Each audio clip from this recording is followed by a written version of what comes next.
제가 수없이 많은 성공한 분들을 만나봤는데 성공하신 분들한테 어떻게 하시 성공하셨어요? 여쭤보면 정말 10명 중에 9분은 그런 말씀을 하세요.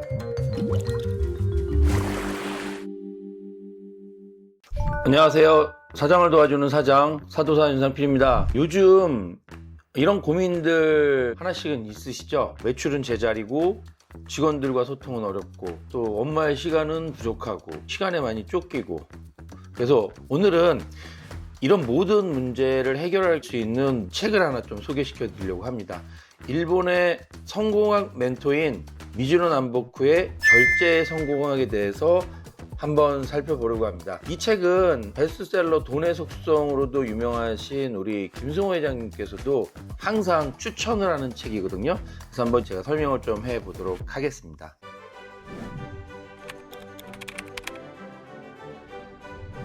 우선 이 책의 핵심 개념을 조금 설명을 드리면요, 절제라는 말은 아마 많은 분들이 저랑 비슷한 느낌을 가지실 거예요. 참아야 되는 것, 억누르는 것 또는 불편한 것이라고 생각을 하실 것 같습니다. 하지만 이 책에서 말하는 절제는 전혀 다른 개념이에요. 절제는 하고 싶은 걸 못하게 막는 게 아니고 내가 진정으로 원하는 것을 위해서 현명하게 선택을 하는 것이 절제다. 마치 올림픽 선수가 금메달을 따기 위해서 최선을 다하고 있는 부분들인 거죠. 자기관리. 가장 효율적으로 진행을 해서 가장 최대의 효과를 얻어내기 위해서는 선별해야 될 문제가 분명히 있거든요. 그 선별해야 될 문제를 절제라는 걸로 표현을 한다라고 이렇게 이해하시면 될 것 같습니다. 자, 그래서 이 저자가 말하는 절제의 3가지 핵심적인 심을 하나씩 보면, 첫 번째는 에너지 집중의 힘이죠. 우리가 사용할 수 있는 에너지는 분명히 한정적이라는 거죠. 여기도 에너지가 분산이 되면 결국은 불필요한 것들을 줄이면 자연스럽게 중요한 것들을 할 수 있는 시간이 남겠죠. 정원사분들이 오셔서 가지치기를 하거든요. 나무들의 가지를 막 다 쳐버려요. 그러면 열심히 자란 가지들을 왜 저렇게 아깝게 가지를 치지라고 얘기하지만, 쳐줘야 굵어지면서 점점 나무가 커져가는 거거든요. 그래서 이렇게 에너지에 집중을 하려고 하면 필요 없는 것들을 안 하는 힘이 필요하다가 이제 첫 번째 얘기고요. 두 번째는 이제 기회포착의 힘이라고 합니다. 이건 이제 감정적인 부분들하고 연관이 있는데, 우리가 감정과 욕구에 막 시달리다 보면 결국은 평정심을 잃게 되죠. 그 평정심을 잃음으로 인해서 좀 잘못된 판단을 하게 되는 겁니다. 그 잘못된 판단에 의해서 사실은 실패가 되는 어떤 일들이 많죠. 대표적인 것들이 이제 주식 투자 같은 거겠죠. 내가 생각하고 있는 펀더멘탈, 주식에 대한 어떤 원칙, 이런 것들만 사실 지켜가면 빠지던 올라가던 흔들리지 않는데 너무 많은 정보들을 얻는 거죠. 그러다 보니까 주식하는 분들은 뉴스도 잘 안 본다고 얘기를 해요.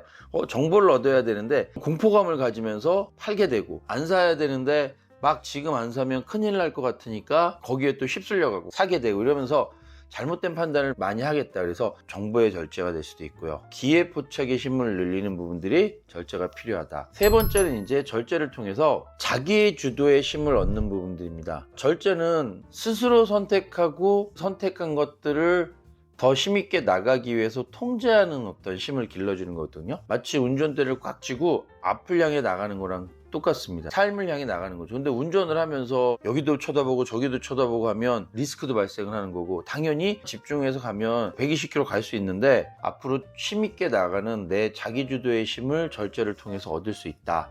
그래서 절제를 통해서 에너지의 집중의 힘, 기회 포착의 힘, 자기주도의 힘, 이런 것들을 좀 가질 수 있다.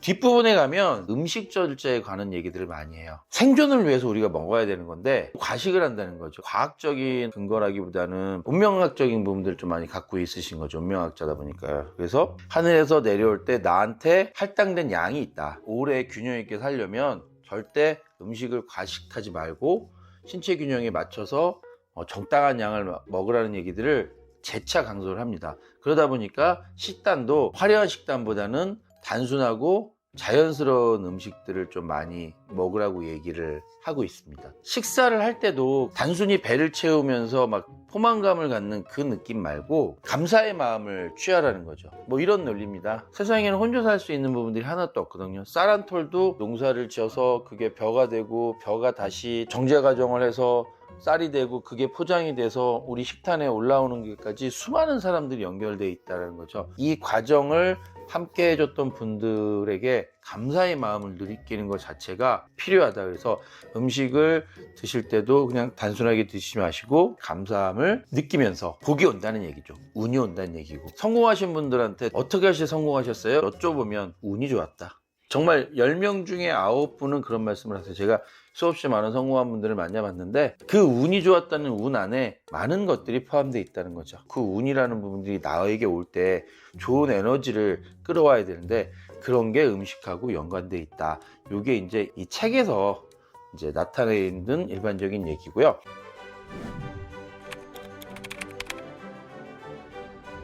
이 절제에 성공하기라는 부분들을 어떻게 한번 적용을 할지 이야기를 좀 나눠보도록 하겠습니다. 최근 흥미로운 조사 결과가 있어요.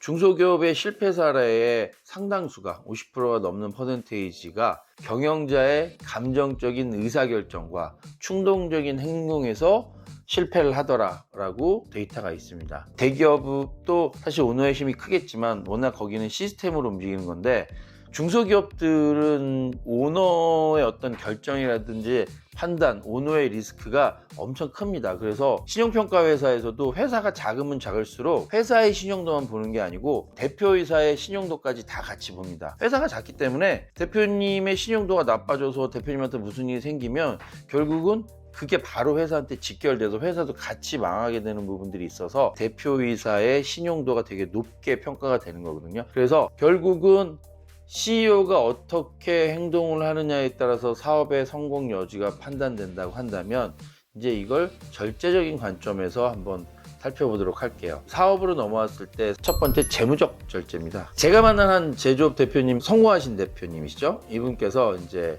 팁을 하나 주신 게 모든 지출을 24시간을 기다렸다 결정을 해라. 본인이 그렇게 했더니 30%의 비용을 줄였더라. 아주 정말 간단한 원리죠. 결제 라인에서 100만 원 이상 지출되는 거는 결정을 할 때 하루를 기다린대요. 우리 하루만 더 심사숙고해보자는 거죠. 자, 그러다 보면 이게 꼭 지출을 해야 될 사항인 거야? 이런 것들이 하루 정도 지났는데도 불구하고 결제를 해야 될 사항이라면 결제를 하는 거죠. 그리고 매 주마다 지출했던 내용들을 다시 한번 검토를 해본다고 합니다. 쓰긴 썼는데 잘 썼는지 안 썼는지를 한 번 더 확인해보고 무언가가 문제가 있다면 다음부터는 이런 내용들에 대해서는 결제 지평을 좀 줄여야겠더라. 당연히 이제 세 번째 파트는 뭐냐면 이제 지금 주 단위였잖아요. 월 단위에 한 번, 그리고 분기 단위에 한 번, 이렇게 한 3번 정도 이상의 모니터링을 했더니 실제적으로 1년 만에 불필요한 경비가 그 전년도보다 30%가 줄었다고 말씀을 하시더라고요. 그럼 그 금액을 가지고 다른 쪽으로 성공하시는데 사용하실 수 있게 되겠죠? 두 번째는 이제 재정적 절제보다 더 중요한 부분들일 수 있어요. 시간과 에너지의 절제죠. 우리가 흔히 하는 실수 중에 모든 일을 다 잘 하려고 하거든요. 근데 절제의 관점에서 보면 하지 않기로 하는 용기가 더 중요하다. 사실은 이 부분은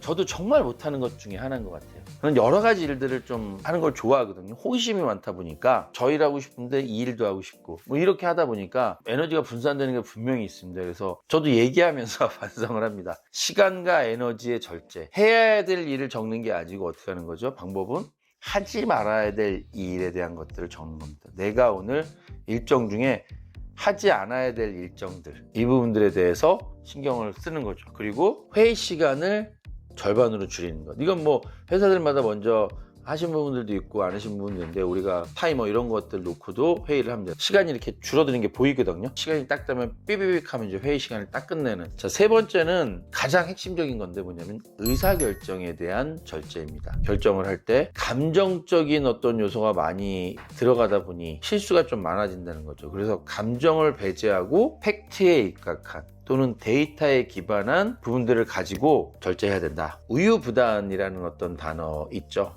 또 미련이라는 단어들도 있습니다. 치명적인 어떤 성공 오류 중에 부정적인 요소 중에 하나거든요. 달려나가야 되는데 여러 가지 일들 자꾸 생각을 하는 거죠. 아까운 부분들도 있을 수 있고, 저 사람 친구인데부터 시작해가지고 그냥 막연히 내가 하고 싶은데, 의사결정을 할 때 필요 없는 팩트들을 걷어내야 되는데 걔네들을 다 혼합시켜서 무언가 일을 하려고 하다 보니, 사공이 많으면 배가 산으로 간다, 생각이 많으면 결정을 못 하는 거죠. 실제 사례를 한번 보면, 제가 요즘에 이제 아까 했던 그 얘기들을 그대로 이제 전달을 좀 했던 대표님들이 계세요. 매출이 한 50억 정도 되셨는데, 내가 직원들도 사실은 관계가 요즘 애매하고 매출도 그렇고 이익률도 적더라. 그래서 실천 가이드들을 대표님한테 체크리스트를 줬습니다. 아침에는 페이퍼를 놓고 오늘 해야 될 핵심 업무 3가지만 적는다. 그리고 오늘 하지 말아야 될 일 3가지를 적는다. 그리고 10분간의 명상 시간을 갖는다. 그리고 회의 시간을 30분 안으로 끊는다. 또 식사량에 대한 조정을 한다.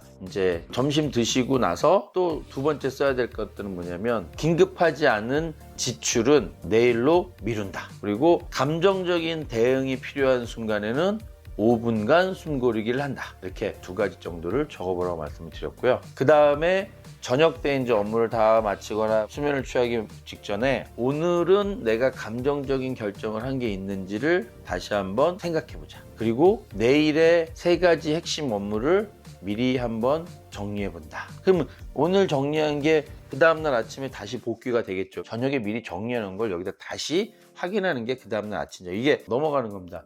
이렇게 해서 한 달간을, 정확히는 21일이라고 해요. 그게 습관화되는데 필요한 시간이 한 21일 정도 걸린다는 것들이 이제 데이터에서 많이 나와 있는데, 뭐 기왕이면 21일 하실 수도 있지만 3주죠. 근데 그냥 전 보통 이제 한 달 정도, 그래서 한 4주 정도를 반복적으로 이렇게 하라고 말씀을 좀 드립니다. 그리고 나서 나중에 결과를 보면 다들 뭐라냐면, 생각보다 그렇게 했더니 처음에는 좀 불편한 듯 했는데 그게 2주, 3주 지나고 나서 보니까 너무 많이 자기한테 도움이 돼서 심리적으로 쫓겼던 부분들, 필요 없는 것들을 절제함으로 인해서 남는 시간에 업무에 없던 원활한 부분들, 그래서 직원과도 편하게 좀 얘기할 수도 있고, 그다음에 숫자에 대한 부분들도 넉넉함이 생기고, 지출에 대한 부분들도 당연히 또 주는 부분들이 생기더라. 그래서 절제의 성공학이라는 이 책을 통해서 성공했던 부분들도 많이 있었습니다.